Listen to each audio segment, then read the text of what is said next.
Hey guys, welcome to the Point After Podcast, and I'm your host, Mark Ewell. Tonight I am joined with my co-host, Drew Johnson. So, we've got a great show planned for you guys here this evening. We've got the shocking news of Luke Kuechly retiring, and then this leads us into our first topic of, is early retirement a bad trend for the NFL? We have the latest news from the MLB with the Astros sign-stealing scandal during their 2017 championship run. We have some drama surrounding Odell Beckham Jr. We have another segment of Coaching Carousel. We have our 2-minute drill. And then finally, we're going to review the NFL playoff games for this weekend. So I'm excited to get into it. I hope you guys are too. So let's get into it.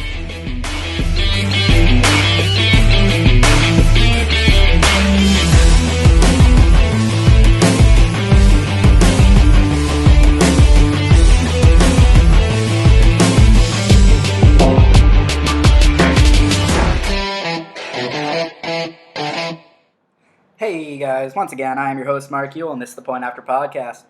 Our first topic today is the shocking news out of Carolina when Luke Kuechly retired. The Panthers linebacker was just 28 years old. He was the 2012 Defensive Rookie of the Year and 2013 Defensive Player of the Year. He was a 7-time Pro Bowler and a 5-time All-Pro. This matches up with many of the greats of the linebacker position, and his stat line is just as incredible.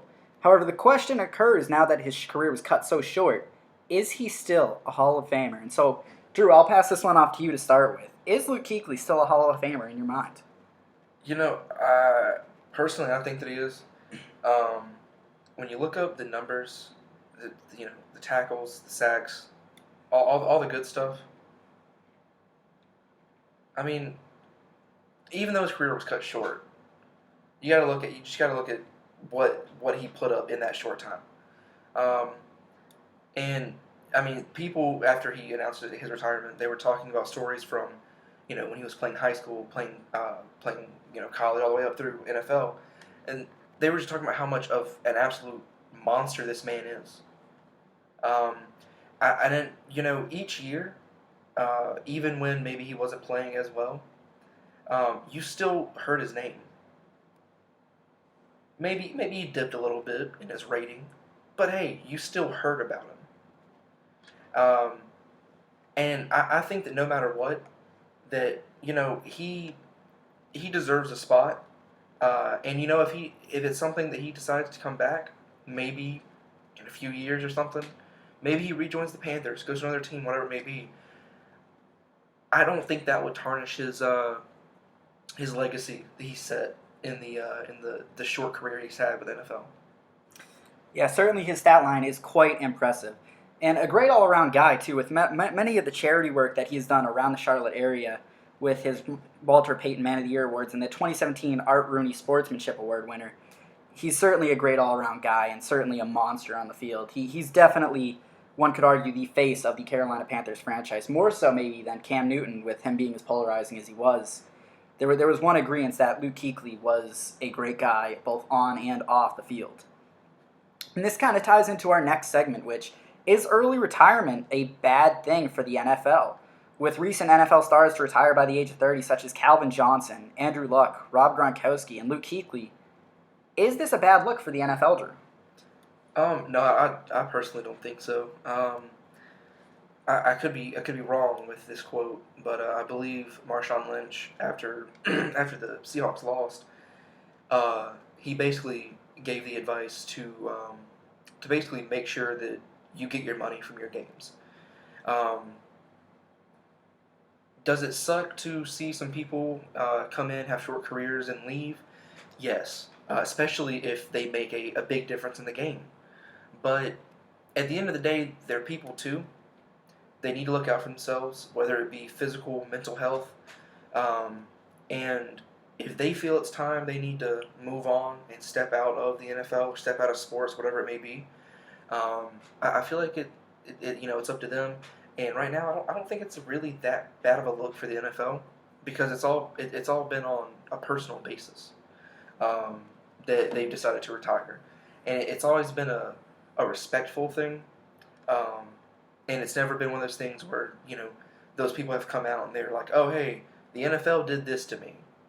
You never really hear them talk that bad about the NFL.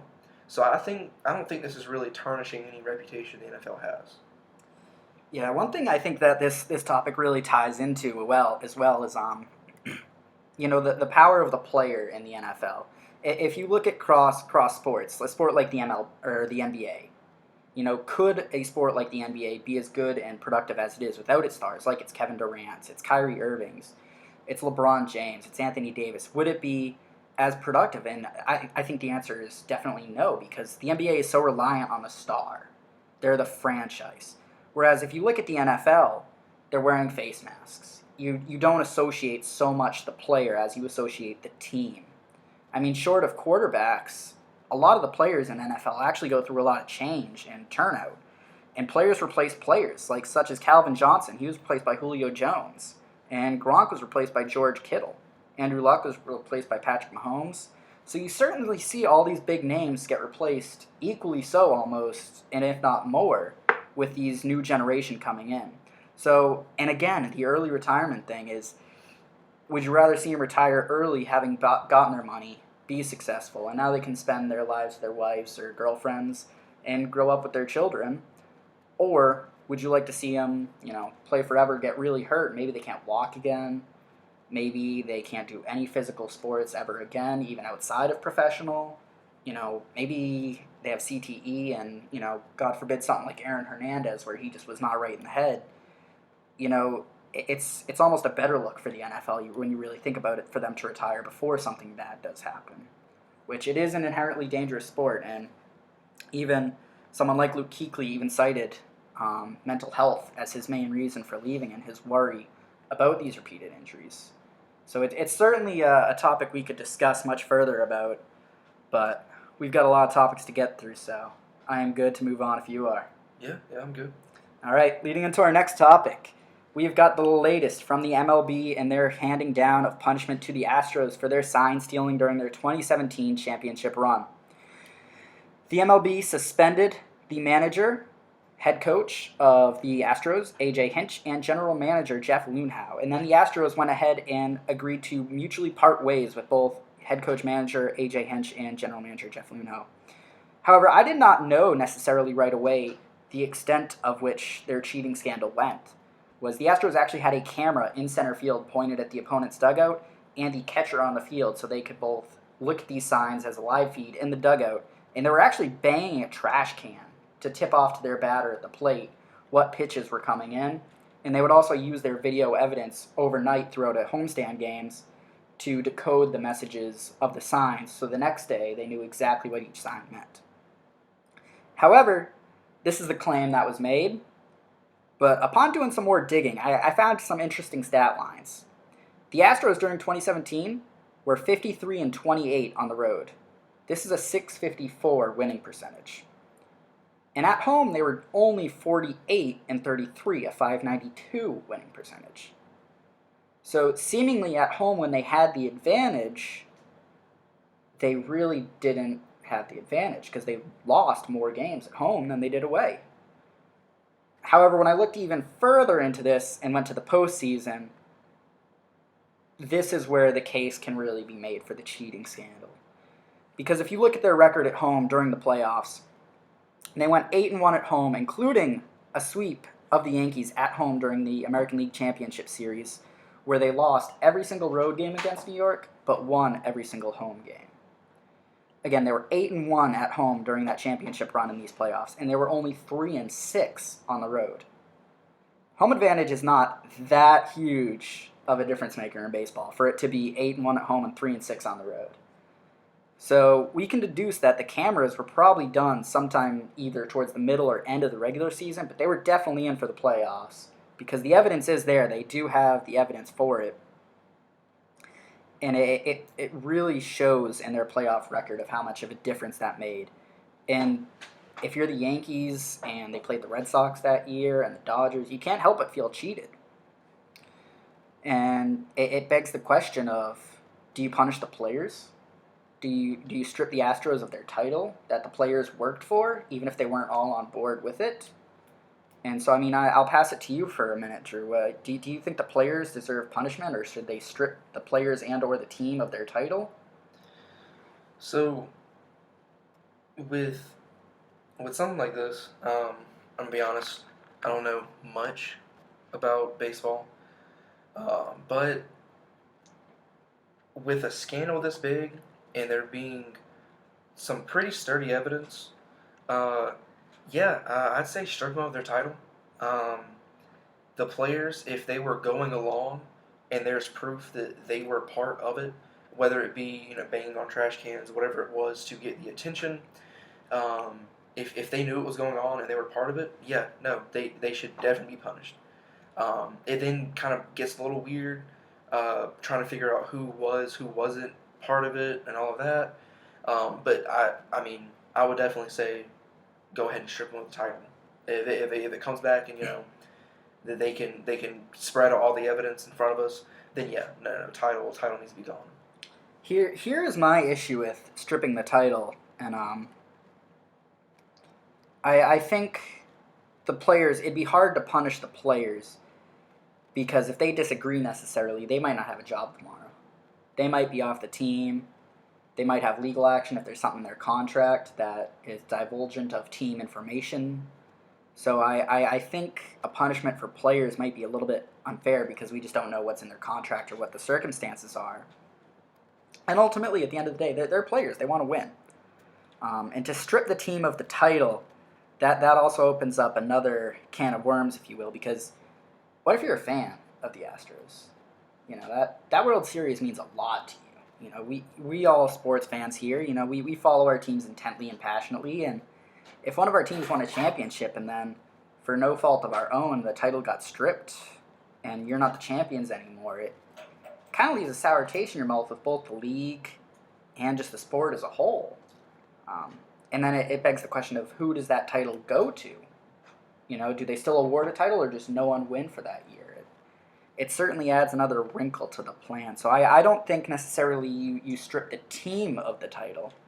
I think if you find concrete evidence against certain players or certain coaches, such as the general manager and head coach A.J. Hinch and Jeff Luhnow, those people that you can blame, I think their name should be stripped from the title from the record books.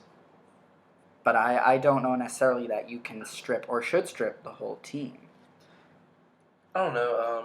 I mean, I'm looking at this as basically an outsider because, like I said, I don't really pay attention to baseball too much, and just thinking of I guess, I know nothing's fair in life, but obviously, like I said, cheating is not good, and so if they can prove that the team was in fact cheating, they can show us whatever, and there is proof. I say go ahead and strip, and honestly, don't even worry about assigning a winner for that year. Because people can go back, they can see the scandal that unfolded, and they can see the reason that there was not a winner for that year. Because they decided to steal signs, they decided to cheat, it's their fault, and at this point, I mean, if with all, give us the proof and take it away, and that's what they deserve. That's very interesting, and we keep bringing up this word proof, which is a very interesting concept because the Boston Red Sox have parted ways with their head coach, Alex Cora, who was the Houston Astros bench coach during their championship run. And what's interesting is the Red Sox actually won the World Series in 2018.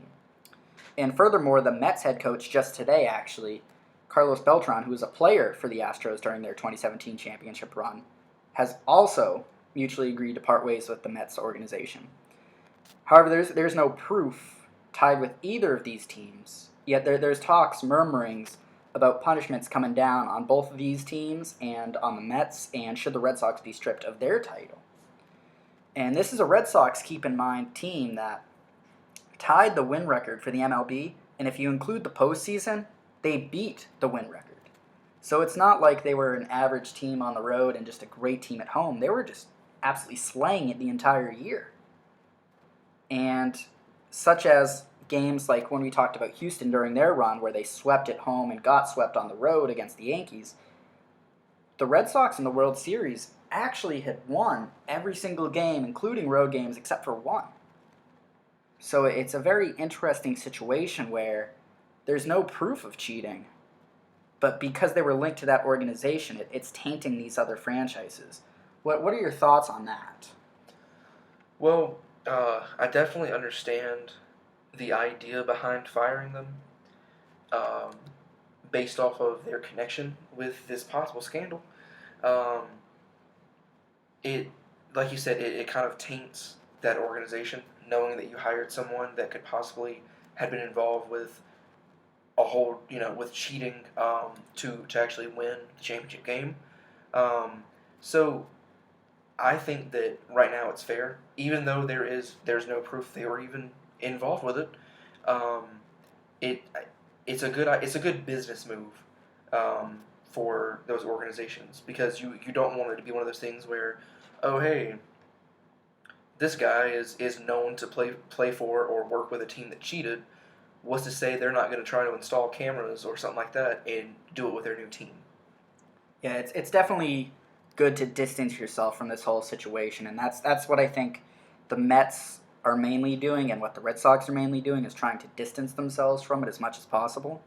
But as much as they're trying to distance themselves, it seems the MLB is not letting them do that because they are still threatening allegations against the Red Sox if the evidence is found. And it'll certainly be an interesting story going forward, and one we'll continue to report here on the Point After podcast once we find out more information. Moving on to our next topic, we have some drama from Odell Beckham Jr. He supposedly, the Louisiana Police Department issued an arrest warning for him for slapping a security guard in the buttocks on the way out of the national championship football game for the NCAA between Clemson and LSU. And during the same game, he was caught on the field passing money to the LSU players after their big victory, which, as we all know, is against the regulations of the NCAA. So, Drew, what are your thoughts with this whole thing? Oh, so OBJ, he just it seems like he finds a way to put himself out there Yeah. every day. Yeah. Well, maybe not every day. I don't want to say every day. He's not Antonio Brown. But he seems to always find some way to get himself in the limelight. Starting with the whole money thing. It is against the rules, for the players to be paid, but I don't think that's really going to do too much, because that wasn't them being paid to play. That was more of, he was proud of them, he was cheering for them, and he decided, hey, here's some money, good job, guys. I mean, who's to say that he would have kept that money if they lost? We don't know that. Now, when it comes to the slapping the security guard on the butt, I understand why there could be an arrest warrant out, especially with today, with how serious sexual assault charges are. And by law, that is sexual assault. Can we get the soundbite of Billy Madison going, "That's assault, brother," in here? That's assault, brother. But yeah, so I understand the arrest warrant. I was earlier. I was talking to my girlfriend. She said, she was like, yeah, I don't really see why they would bring charges against him. And I mean, for all we know, they could be dropped. He could go there, pay a fine, whatever. But just be smart. Keep your hands to yourself. That's all you got to do. You wouldn't have to worry about having an arrest warrant out for you. Like, come on. Yeah, I think when this whole thing is said and done, I certainly think Odell's going to get hit with being who he is and knowing that he has money. I'm sure he'll get hit with a hefty fine. I'm sure that security guard will not be too mad after that fine is issued. And as far as passing the money to the LSU players, it's kind of that, I agree with you 100%. It's kind of the same thing where you can't do too much about it because the NCAA, it's not like a program is paying the players. It's just a guy paying the players. And so you can't punish a program for that. And I'm not sure what the legality is of them trying to go at Odell for paying the players. I don't think there's anything you can really do because he worked out with some of those guys. Some of those guys were probably his friends and his buddies, because he went to LSU. And so it's certainly an interesting situation, but I don't think that the NCAA or anyone for that matter can really do anything about it. However, the NCAA can do something against the players, because the players are not supposed to accept anything, bribes, money, anything. So that will certainly be interesting, again, to see what the NCAA issues down to the players.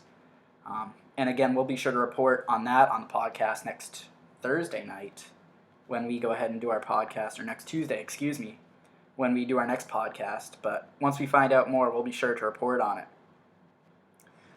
We're going to once again do another segment of our coaching carousel, and oh my goodness, do we have a lot of different coaches this week. We'll start off in the NHL, where Vegas has fired their first ever head coach, Gerard Gallant, in favor of former Sharks head coach Peter DeBoer. This follows the Sharks' firing of DeBoer December 11th, and the Preds have actually recently fired their head coach, Peter Laviolette. So a lot of head coach turnover in the NHL. And what do you make of Vegas firing their head coach? It seems like, I don't know. It seems like a lot of organizations are too quick to make a decision about firing a head coach. I feel like they don't give them enough time to actually do something with the organization. I understand when you're a pro sports organization, everything that you have, it comes from winning. Winning is the game. You want to win. But I don't always think that firing the head coach is the best thing to do. Now, sometimes I can understand it, but right now it just seems like they're going through coaches way too quick. Yeah. Keep in mind too with Gallant that when no one in the media was picking Vegas during their first year when they were an expansion team to even make the playoffs, they were picking them to be dead last, potentially the worst team in NHL history statistically, because they were an expansion team. They were a brand new team, players who had never played with each other. The scraps of the league they got to pick from. But Gallant took these group of misfits and branded them into this powerhouse. And in their first year of existence, won the Western Conference and went to the Stanley Cup Final, to lose to the Washington Capitals, unfortunately, but still a great story nonetheless. And in their second year, they finished second in the Pacific Division, and then made it to a playoff round with the San Jose Sharks against head coach Peter DeBoer when he was with the Sharks. And if it weren't for a bad 5-minute major penalty that was called against Vegas, that the NHL also agreed should not have been called, they would have won the series. Nevertheless, they lost and had an early exit. But that was their second year, and they made the playoffs again and should have gone on. And now this year, they're only a point out of first place in their division. So they're not losing games. They're doing pretty solid. They're winning games. And I can't help but think getting off of Gallant may have just set their franchise back to where they should have been. It felt maybe like they were on borrowed time, right? Like they didn't go through their losing years when they first came into the league. And I think this firing just reset that. I think Vegas, as much as I love Vegas, I love their story. They have a great jersey, a great logo, and I love the players. But as much as I do like them as a team, I can't help but think that this is going to set them back. They're going to have some dark times. Gallant was a great coach, and I think moving on from him was entirely too premature. It just does not make sense to me at all. Moving on to baseball coaching carousel. As we mentioned earlier, the Astros have fired head coach A.J. Finch, linked to the Houston Astros 2017 cheating scandal. Also linked to this scandal, the Red Sox have agreed to mutually part ways with Alex Cora, and the Mets have agreed to part ways with Carlos Beltran. Again, all linked to this cheating scandal with the Astros. However, we covered that earlier, so we won't keep going on it. Moving on to our NFL. The Broncos have hired former Giants head coach Pat Shurmur as their offensive coordinator. And so, Drew, I'll bring you in on this. What are your thoughts on this hiring? All right. So I myself, am a Giants fan, and honestly, I don't see it being a good fit. I don't really see Shurmur being a good fit anywhere, or in any real position. I don't like the way that he ran the Giants. I don't like his calls and stuff when it came to Barkley this year. It to me, he waits around too much. He doesn't push with his teams, and especially, I mean, he's not a head coach anymore, offensive coordinator. But I still feel like it's just not a good fit. He's not going to push them. He's going to kind of try and be lenient on them, and it's not gonna go well for the teams that he's on. Now, could I be wrong? Yes, I could be very wrong. But from the 2 years we had him, I didn't like him, and the same thing for McAdoo. I didn't like him. I didn't like the way that he ran the team. I don't think he was one of those coaches that his second year, he started trying to lose games for a draft pick. I will say I do somewhat like this hiring for the purposes that Pat Shurmur is an offensive mind. And taking a step back from head coaching, now he can focus on just that, the offensive side of the ball. So I think he can do a lot in Denver with Drew Lock as quarterback, because he really shined late in the year. Drew Lock is certainly a guy to watch out for in your fantasy football leagues going forward next year, and just in general, I think that AFC West is going to be a great division next year, but the Broncos are certainly a team to watch next year. And I think this hiring, I think it makes sense, honestly. I really do. Will it work? Like you said, only time will tell. But I think I'm not 100% like, yes, this was a great hiring, but I think it was solid. For the available candidates, I think this was probably the best direction they could have gone. And again, I think Pat Shurmur taking a step back will actually help his play calling and help his overall offensive coordinator role, because now he knows what is the other head coach thinking, what is the other defensive coordinator thinking, because he was there this past 2 years with the Giants, so he understands more of the game, so now he can tailor his offense to better suit that. Again, tying to the Giants, we have Jason Garrett interviewing for the Giants offensive coordinator position. This actually happened yesterday, Wednesday, with no word of how it went, and I'm sure we'll find out more, so for more updates, stay tuned to our Instagram. But, Drew, what are your thoughts on this? So, I have a whole theory of how all this stuff worked out. I'm fairly certain that when we fired Shurmur, we wanted Garrett as our head coach, which I didn't like. I'll be honest, I did not like that idea. But Dallas didn't want them to fall into the hands of the Giants, which makes sense. They wouldn't want their head coach to leave and go head coach against one of the rivals. That makes sense. And they let him go, but as soon as they let him go, my first thought was, I don't see him as a head coach. I see him as an offensive coordinator. And what do we see happen? The Giants bring him in. I think that we'll probably hear soon, and I'm fairly certain the Giants are going to take him. But it's also one of those things that, it makes sense. He played for 4 or 5 teams. He left the Cowboys when he was playing in the NFL for the Giants, so he's connected to the organization, and so it's one of those hires that I could see happening based off of just connections. Now, do I think he's gonna work well with our new head coach? With the way he's talking, I feel like anybody could work well with him, because, like he said in his press conference, he's got an old school mindset when it comes to how he's going to push the players.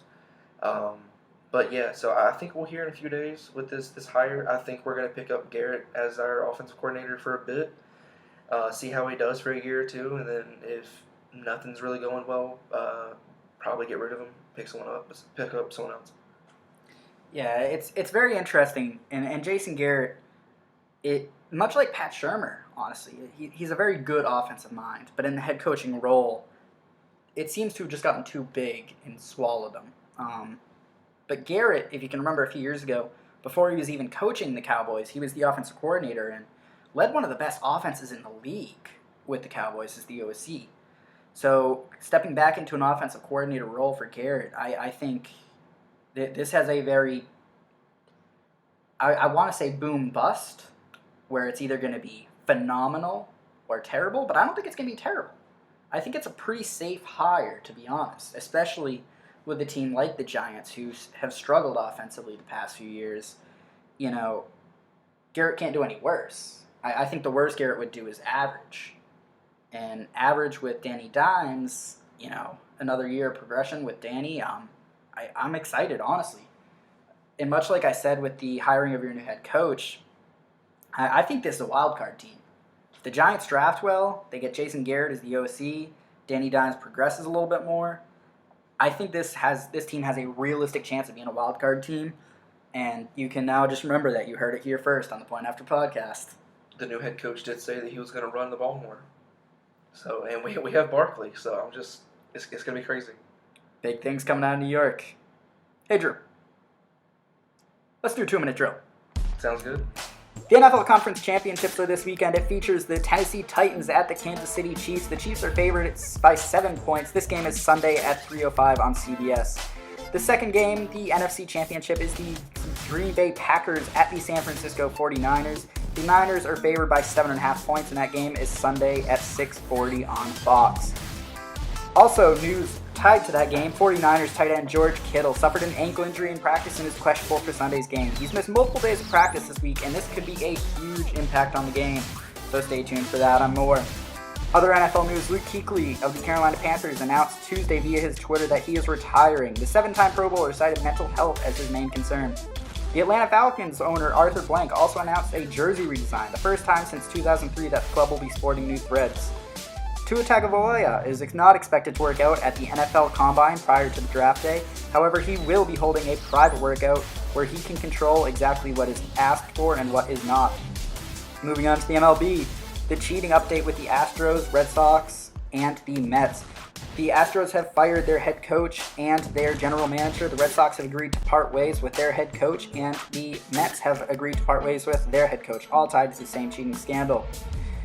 Moving on to the NBA, Pelicans first-round pick Zion Williamson is expected to make his first start January 22nd against the Spurs. Zion, welcome to the NBA, and it's time to put up or shut up. Anthony Davis has missed 4 straight games from the Lakers with his gluteus maximus contusion, but he hopes to have live practice this Friday afternoon with the team. NHL news now. Gerard Gallant of the Vegas Golden Knights has been tossed in favor of former Sharks head coach Peter DeBoer. This follows the firing of Peter DeBoer in December and Nashville coach Peter Laviolette. Lastly, one more piece of NBA kind of news. LaMelo Ball is shutting down shop early from the Australian League ahead of the NBA draft. However, he's not doing this to rest up. He's doing this to spend more time with his horse, whom he recently bought and named LaMelo! And yes, that is all caps because hill horse names apparently need to be shouted. This has been your 2-minute drill.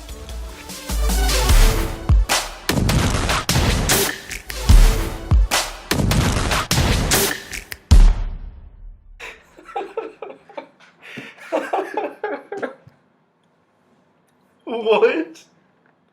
LaMelo! Oh my god. Yep, he bought a horse and named it in all caps. He made sure to specify this. We're not making this up. This might be the greatest story in the Point After podcast history. He named it in all caps, specified all caps, LaMelo. He named his horse after him, but all caps. I don't know whether to be proud or to think that he's just a narcissist. I mean, it's... You would think he'd spend his time practicing before the NBA draft. No. Nah, he's going to spend time with LaMelo! Oh my gosh. Ridiculous. Oh my gosh. I told you, you can't make these stories up, folks. Unbelievable. Moving on to our last segment of the night. It is our NFL game picks of the week. We're not going to focus on any specific game this week because we're down to just 2 games. We've got the championships this Sunday. The first game is the Titans at the Chiefs. The Chiefs are favored by 7. The game is in Kansas City, and it is Sunday, 3:05 on CBS. So I'll pass it off to you, Drew. What is your thoughts on the game, and who are you going to pick? Well, let me just start off by saying, the AFC, if you would have told me these two teams were going to make it to the championship game, I probably would have asked if you were cracked out or something. I would have asked you what you were on. You're crazy. Yeah. And now we're here. You got the Titans and you got the Chiefs. Like, I remember watching the Texans-Chiefs game last week and thinking, holy crap. Texans and Titans. What happened to the AFC? But then, you know, what all the stuff happened with that game. But even though the Chiefs have someone like Patrick Mahomes, I gotta say, King Henry, he's a beast. Such a beast. Dude is a monster. And I don't think that the Chiefs' offensive line can hold him back. Because the second that I said offensive line, I meant defensive line, it's cool. But the second that you stop the run game, Tannehill just throws a bomb. And you're like, well, hold on, now we gotta what do we stop? Who do we block? What's going on here? And I think it's gonna be one of those things where are the Chiefs looking at the Titans as kind of a joke? No. I mean, look at who they've beaten. But I don't think there's any real way to prepare for Henry. There's just no way to do it. It's interesting that you bring up that the Chiefs aren't sleeping on the Titans, because Tyreek Hill was actually quoted as saying earlier today that, quote, "Nobody can stop us." And this follows after the Titans actually beat the Chiefs earlier this year. And interesting stat line again, the AFC South against the Chiefs this year have won 3 times. Okay, the Chiefs have lost to 3 AFC South teams, one of whom being the Titans. And like you said, Derrick Henry is an absolute animal. After he beat the Patriots, we said it on our Instagram and on our podcast, this team will go as far as Derrick Henry will carry him. And for all of you who are dissing on Tannehill, and we're even guilty of that a little bit, we definitely think Tannehill are limited. But he had the highest QBR in the NFL this past year. I mean, it's baffling. Because, like you said, when you think you finally have Derrick Henry under control, it opens up the pass game for Ryan Tannehill, and that's when he can be successful and throw a bomb, like you said. Not to mention Mike Vrabel, he might be having his best year coaching ever. Once he made the move in the offseason to go ahead and get Ryan Tannehill as a good backup and competition for Marcus Mariota. Then they made the switch, was it week 4 when they were 2-2? Yeah. And Ryan Tannehill stepped in and made this team take fire. Ryan Tannehill under center with Derrick Henry in the backfield. And there was a few games where Henry was hurt. So if he wasn't hurt, it makes you wonder, how good would this team have been? So this is a seriously underrated 9-7 team. And like you said, they beat the Patriots. They beat the Ravens. What more do they need to prove themselves? And you know, we've talked a lot about the offense, about Henry. But the way the defense stepped up after that Patriots game, the way that they were able to stop Lamar Jackson in that game, all season, everyone talked about how, you can't stop Lamar. Because the second that you think you stopped him, he pulls something else out. He runs. Or he throws. We learned that Lamar Jackson, while he's a good quarterback, honestly, with training, he could be one of the greats. It's just one of those things where he can't throw well right now. All season, he was able to rely on running the ball. He got into those tight spaces, got himself out and ran. And, you know, it showed that the Titans, they prepared for it. Their defense really stepped up. And honestly, they have a great all-around team right now. Yeah, it's good that you bring that up because the Titans and the Chiefs are both teams with, as we would call them, average defenses if you look at the season as a whole.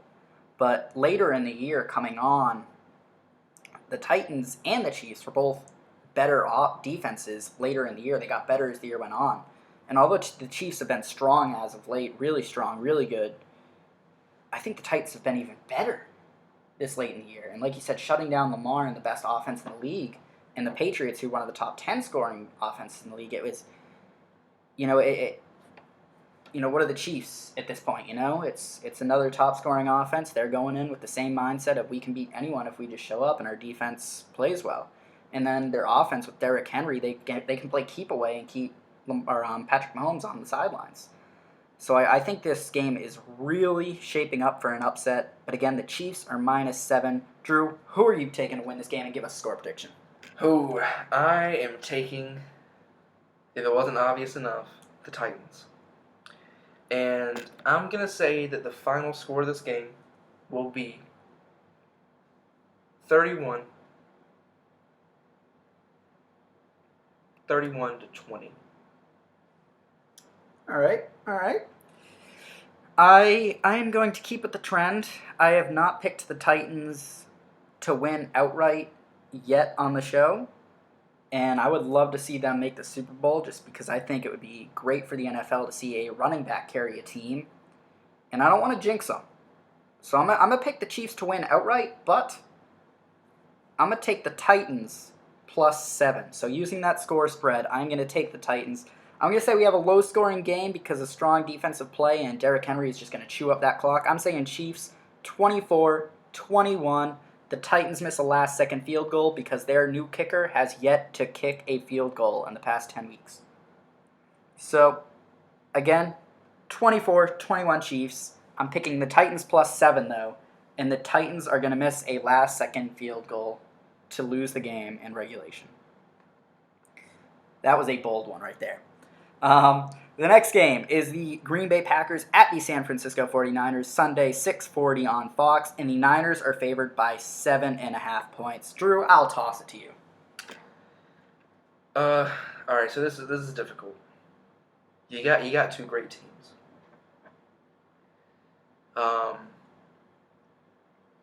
And I mean, to be honest, I could pull for either one. You could sit down, you could argue the stats, you could argue who they have all day. But I think at the end it's just going to be one of those things where you come up with a pretty even amount of things to just make it so who do you think? And you just have to say one. And that's just how I feel about the NFC with these two teams. I mean, looking at Jimmy G, had a great year. He's done so well with his team, with all of his weapons. And then with the 49ers defense, they've played amazing too.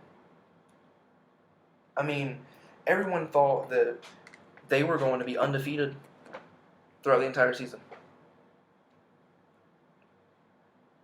And then you look at the Packers, which, to be fair, coming into this season, I feel like the only people that believed they were going to have a chance like this were Packers fans. No one really looked at them as a threat, and even when the season, as the season was going, you didn't hear a lot of talk about them, unless of course you know Packers fans. I mean, you had the Seahawks, you had the 49ers, and they were going undefeated, playing so well, and then you had the Packers. But at the end of the season, they were 13-3, right? That's a pretty good record. So the team that we're seeing with the Packers right now, I think, is the team for Rodgers. If Rodgers is going to win a Super Bowl, if they're gonna win an NFC Championship game, it's got to be this year.